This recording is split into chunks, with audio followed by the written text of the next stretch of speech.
헌재는 국가 최후의 보루로서 헌법과 법치주의를 수호하는 막중한 책무를 지니고 있습니다. 그러나 절차적 정당성이 결여된 변론과 이미 결론이 정해진 듯한 졸속 재판 진행은 37년간 쌓아온 헌재의 신뢰를 한순간에 무너뜨릴 수 있습니다. 재판의 본질은 공정성에 있음을 헌재는 다시 한번 명심해야 할 것입니다. 최근 헌법재판소가 군 지휘부 등에 대한 검찰 신문조서를 그대로 윤석열 대통령 탄핵 심판에서 증거로 채택할 수 있다고 밝힌 것은 중대한 법적 문제를 안고 있습니다.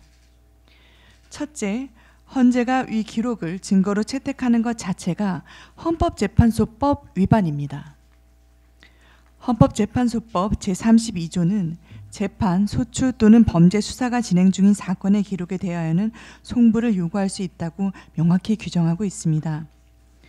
법원 판결로 확정되지 않은 검찰 조서를 헌법재판관들이 검토하게 되면 자연히 편향된 판단을 할 위험이 있습니다. 둘째, 군 지휘부 등의 내용 인정이 없이 헌재가 해당 검찰 신문조서를 증거로 채택하는 것은 형사소송법 위반입니다. 헌법재판소법은 탄핵심판에서 형사소송에 관한 법령을 준용하도록 명시하고 있고 2020년 개정된 형사소송법 제312조는 검사가 작성한 피의자 신문조서는 피고인 또는 변호인이 그 내용을 인정할 때 한정하여 증거로 사용할 수 있다고 규정되어 있습니다. 그럼에도 헌재가 해당 법 개정 이전인 2017년 박근혜 전 대통령 탄핵 사례를 적용하는 것은 명백한 위법입니다.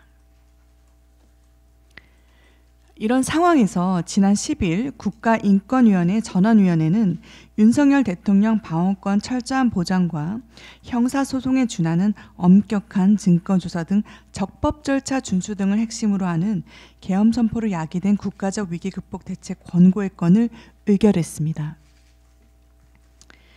이는 증거 능력과 피소추인의 기본권 등에 대한 헌재의 자의적 판단에 대한 제동을 건 것으로 평가되고 있습니다. 국민의힘 의원들도 당일 인권위를 방문해 법치주의 회복을 위해 힘을 더했습니다. 헌재는 이런 국가인권위원회의 의결을 잘 준수하고 심리에 임해야 될 것으로 보입니다. 아울러 헌재의 졸속 심리에 대해 말씀드리고자 합니다. 오늘은 헌법재판소가 사전에 지정한 윤석열 대통령 탄핵 심판의 마지막 변론 기일입니다. 추가 변론 없이 심리가 종결될 가능성이 있어 국민적 관심이 집중되고 있는 가운데 전례 없이 빠른 속도로 진행되는 부실한 심리의 문제점을 짚지 않을 수가 없습니다. 헌법재판소법 제38조는 심판사건을 접수한 날부터 180일 이내에 종국 결정을 하도록 규정하고 있습니다.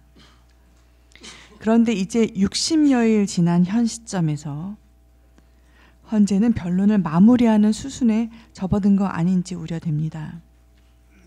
대통령 측이 신청한 증인 34명 중 단 8명만 채택을 했고 당연히 채택되어야 할 한덕수 국무총리에 대한 증인 신청도 기각했습니다.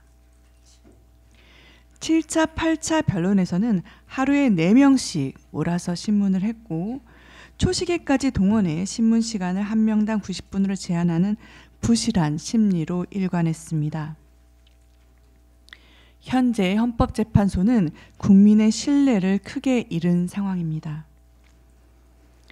지난 6일 엠브레인 퍼블릭 케이스페트 리서치, 코리아 리서치, 한국 리서치 등이 발표한 여론조사에 따르면 헌재의 탄핵 심판 과정에 대해서 특히 20대와 30대가 신뢰하지 않는다는 비중이 각각 53%, 54%로 헌재에 대한 불신이 절반을 상회했습니다.